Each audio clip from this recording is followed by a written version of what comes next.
నమస్తే, welcome to 99 TV. నేను Priyanka. Bulletin లో డీటెయిల్స్ చూద్దాం. ఫోన్ ట్యాపింగ్ కేసులో బీఆర్ఎస్ అధినేత మాజీ సీఎం కేసీఆర్ ను సిట్ విచారించింది. మొత్తం 4 గంటల 50 నిమిషాల పాటు సిట్ అధికారులు ఆయన ప్రశ్నించారు. హైదరాబాద్ నందినగర్ లోని నివాసంలో 2వ అంతస్తులో విచారణ జరిగింది. ఫోన్ ట్యాపింగ్ కేసులో సిట్ అధికారులు సేకరించిన ఆధారాలను కేసీఆర్ ముందు ఉంచి విచారించినట్టు తెలుస్తోంది. ఇప్పటి వరకు విచారణ చేసిన వారి స్టేట్మెంట్ల ఆధారంగా కేసీఆర్ ను సిట్ అధికారులు విచారించారు. విచారణ తర్వాత బీఆర్ఎస్ నేతలతో కేసీఆర్ సమావేశమయ్యారు. కేటీఆర్, హరీష్ రావు, ఆర్ఎస్ ప్రవీణ్లతో కేసీఆర్ భేటీ అయ్యారు. విచారణ తర్వాత పరిణామాలపై చర్చించినట్లు తెలుస్తోంది. తర్వాత కేసీఆర్ బయటకు వచ్చి అభివాదం చేశారు. ఈ సమయంలో బీఆర్ఎస్ శ్రేణులు, కార్యకర్తలు సీఎం సీఎం అంటూ హోరెత్తించారు.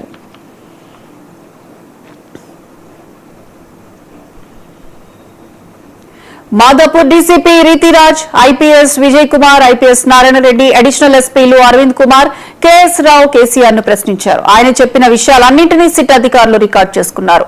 గత వారంలో హరీష్ రావు, ఆ తర్వాత కేటీఆర్ లను కూడా సిట్ విచారించిన విషయం తెలిసిందే.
ఫోన్ ట్యాపింగ్ కేసులో బీఆర్ఎస్ అధినేత మాజీ సీఎం కేసీఆర్ ను సిట్ విచారించింది. మొత్తంగా 4 గంటల 50 నిమిషాల పాటు సిట్ అధికారులు ఆయన ప్రశ్నించారు. హైదరాబాద్ నందినగర్ నివాసంలో 2వ అంతస్తులో విచారణ జరిగింది. ఫోన్ ట్యాపింగ్ కేసులో సిట్ అధికారులు సేకరించిన ఆధారాలను కేసీఆర్ ముందు ఉంచి విచారించినట్లు తెలుస్తోంది. ఇక ఇదే అంశానికి సంబంధించి పూర్తి అప్డేట్స్ న్యూస్ డెస్క్ నుంచి మా స్పెషల్ కరెస్పాండెంట్ తేజ లైవ్ లో అందిస్తారు. తేజ. ప్రియాంక, మొత్తంగా ఈరోజు సుదీర్ఘంగా 4 గంటల 50 నిమిషాల పాటు, అంటే 4.5 గంటల పైగా 4 గంటల 50 నిమిషాల పాటు బీఆర్ఎస్ పార్టీ అధినేత, అదేవిధంగా మాజీ ముఖ్యమంత్రి, ప్రస్తుత ప్రతిపక్ష నేతగా ఉన్నటువంటి కేసీఆర్ను సుదీర్ఘంగానే విచారించింది, సిట్ అధికారులు విచారించింది అన్నట్లుగానే చెప్పాలి. మొత్తంగా చాలా కీలకమైన, అంటే ఇప్పటి వరకు సేకరించినటువంటి ఆధారాలు, సిట్ సేకరించినటువంటి ఆధారాలు ఏవైతున్నాయో ఎవరి దగ్గర, అంటే గతంలో ఉన్నటువంటి వారిని విచారించిన నేపథ్యంలో వారందరి దగ్గర స్టేట్మెంట్స్, రికార్డులను ఆధారంగా అయితే వాటన్నిటిని ఉంచి కేసీఆర్ను ప్రశ్నించినట్లుగా తెలుస్తుంది. ఇంకా ప్రత్యేకంగా ఎస్ఐబి మాజీ చీఫ్గా ప్రభాకర్ రావు యొక్క పునర్నియామకం గురించి కూడా ప్రశ్నించినట్లుగా కూడా తెలుస్తుంది.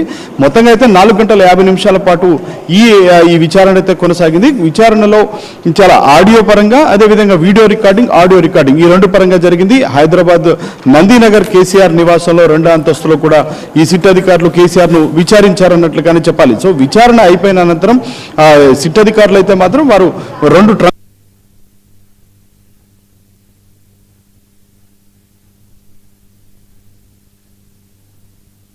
వీటన్నిటిని తీసుకొని వారంతా కూడా వెళ్ళిపోయినటువంటి పరిస్థితి ఉంది. అనంతరం మీడియా ముందుకు వచ్చి అంటే ఇక్కడ బీఆర్ఎస్ పార్టీకి సంబంధించినటువంటి ఎమ్మెల్యేలంతా కూడా కేసీఆర్తో ఎమ్మెల్యే నందినగర్ నివాసంలో భేటీ అయ్యారు. వారందరూ భేటీ అయిన అనంతరం ఆయన బయటకు వచ్చి అక్కడికి చాలా భారీగా కూడా అంటే ఉదయం నుంచి కూడా చూస్తే రాష్ట్ర వ్యాప్తంగా కూడా ఆందోళనలు సాగినటువంటి పరిస్థితి ఉంది.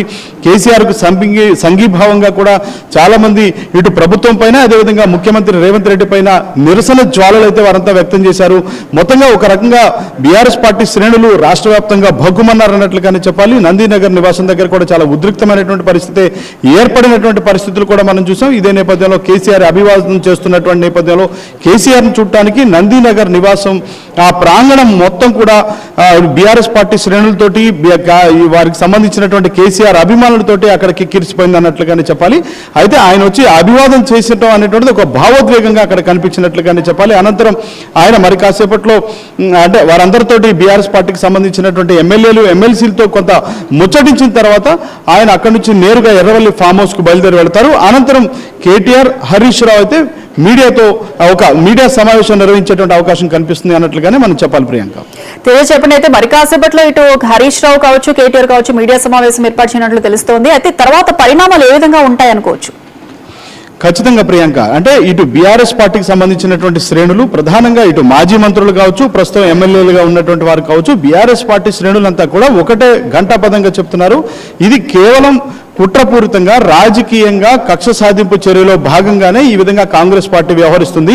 కేవలం సిట్ అనేటువంటిది ఒక కేసు మాత్రమే కాదు, అసలు అది కేసే కాదు. కానీ దీన్ని బేస్ చేసుకొని రాజకీయంగా కూడా ఇటు బీఆర్ఎస్ పార్టీ నేతలను వేధించేటువంటి ప్రయత్నం, తద్వారా కాంగ్రెస్ పార్టీ ఉనికి మరింత పెంచుకోవడంతో పాటు అంటే బీఆర్ఎస్ పార్టీకి ఉనికి లేకుండా చేసేటువంటి కుట్ర జరుగుతుంది అనేటువంటి స్థాయిలో కూడా బీఆర్ఎస్ పార్టీ శ్రేణులు మాట్లాడారు.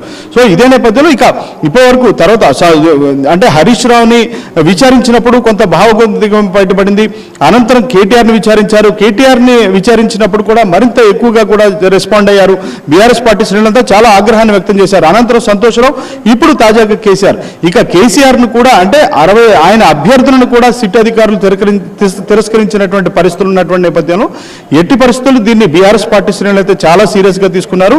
మరింత పరిణామం ఎందుకంటే ఈ రోజే రాష్ట్ర వ్యాప్తంగా కూడా శాంతియుతంగా నిరసన కార్యక్రమాలకి పిలుపునిచ్చారు కేటీఆర్. అయినప్పటికీ కూడా ఇక కేసీఆర్నే టచ్ చేసేటువంటి పరిస్థితి వచ్చిన నేపథ్యంలో ఖచ్చితంగా కాంగ్రెస్ పార్టీకి అంతకంత తీవ్రంగా ఎదురీతి పోరాడతాము, అంతే ధీటుగా కాంగ్రెస్ పార్టీకి సమాధానం చెప్తాము అనేటువంటిది అయితే మాత్రం బీఆర్ఎస్ పార్టీ శ్రేణులు చెప్తున్నారు.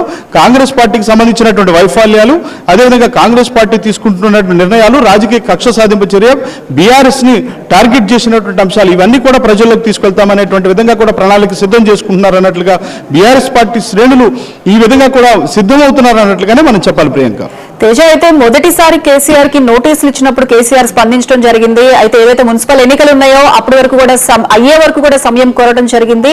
కానీ వెంటనే మళ్ళీ సిట్ అధికారులు రెండోసారి నోటీసులు ఇవ్వడం, విచారణ జరపడం చూస్తుంటే ఏ విధంగా చూడాలంటారు?